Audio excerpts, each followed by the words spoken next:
Now let's bring our panel back in now. Tessa, whoever said Prince Andrew was relaxed and cheerful might have thought they were doing him something of a favour, but what are your thoughts? It's quite extraordinary, the level of that man's hubris. You know, one of the main criticisms of his trial by media in that dreadful car crash Newsnight interview was his absolute inability to show any empathy for the victims. Do you remember? It was all about his pain, the injury done to him.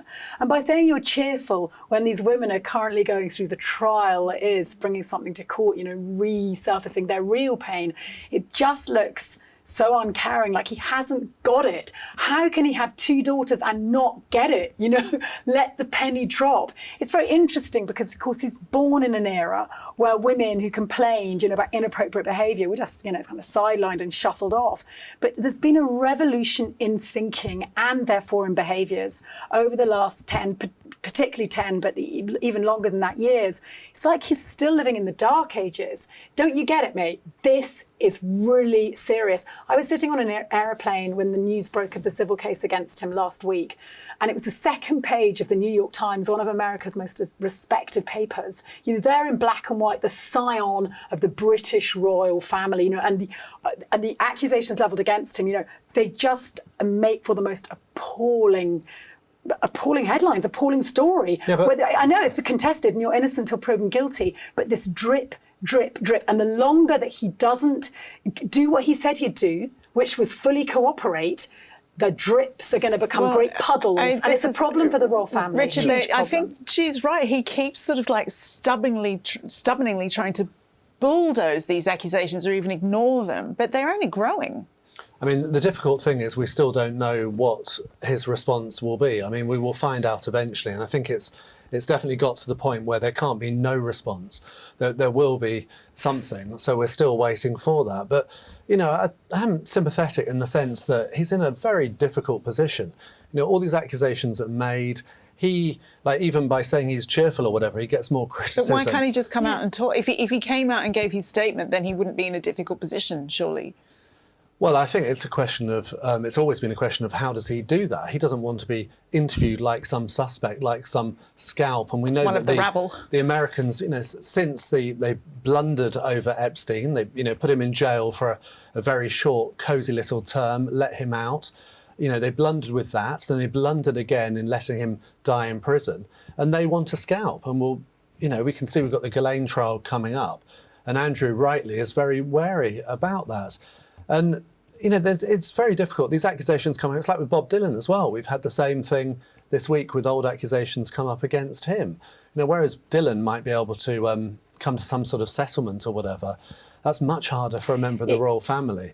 But he maintains he's innocent. I'm sure Bob Dylan does too.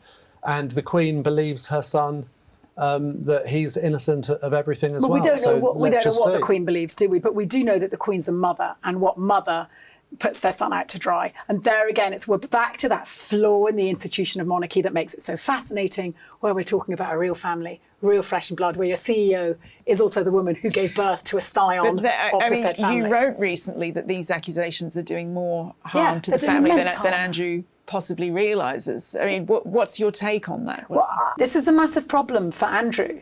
You know, Virginia Roberts, she's lodged a case against him, a civil one in New York, and has long talked through her lawyers about going, you know, to call for accountability from the powerful, from this patriarchy of which Andrew is the ultimate symbol. And in days when photographs didn't lie, there it is, that very unfortunate photograph of a somewhat younger Andrew with a far, far younger Virginia. And it's desperately uncomfortable. He is a rabbit stuck in headlights in an institution we know only ever reacts too slowly to situations like this. Well, that brings me to my next point. Richard, the Queen is under such enormous pressure on this one, isn't she? She really is. And it does make you wonder how different Prince Charles would handle it if he was king. I think, you know, when you've got the Prince Andrew and it for his mother, it's extremely difficult. And how do you think Charles would handle it? I suspect that he would be harder. We've already seen Andrew step back from all his royal duties, and I think he would be stripped of them. And I think that probably will happen anyway, eventually. but it will just happen much more slowly because the Queen's our monarch. Do you think he would force Andrew, if one can force one's sibling, to be more cooperative? I think it's tricky because no, you can't really force him to be more cooperative. And I think Prince Charles, he believes his brother's protestations of innocence as well. But he can see the damage that it's doing to the monarchy, and that's the last thing he would want. So he would want to see that firm action is taken. And I don't think anyone really does see a way back into public life for Prince Andrew. Yeah, and the stripping of those honorary military titles, there is anyway this embarrassing difference between Harry and Andrew on that front, and it needs to be dealt with. And I'm always fascinated, we always start front-footing on Meghan and Harry, when to me the far bigger crisis is Andrew. It's the more long-term one, it's the more serious one, and it actually has very dark repercussions. In a way, Harry and Meghan are kind of the soap opera, if you like, and this is pretty sinister, potentially very sinister stuff. And altogether, it's very ugly mood music on the other side of the Atlantic. That's all we have time for on our YouTube show. To see the rest of the programme and much more royal news, views and videos, head over to Mail Plus by clicking the link on your screen now. See you there.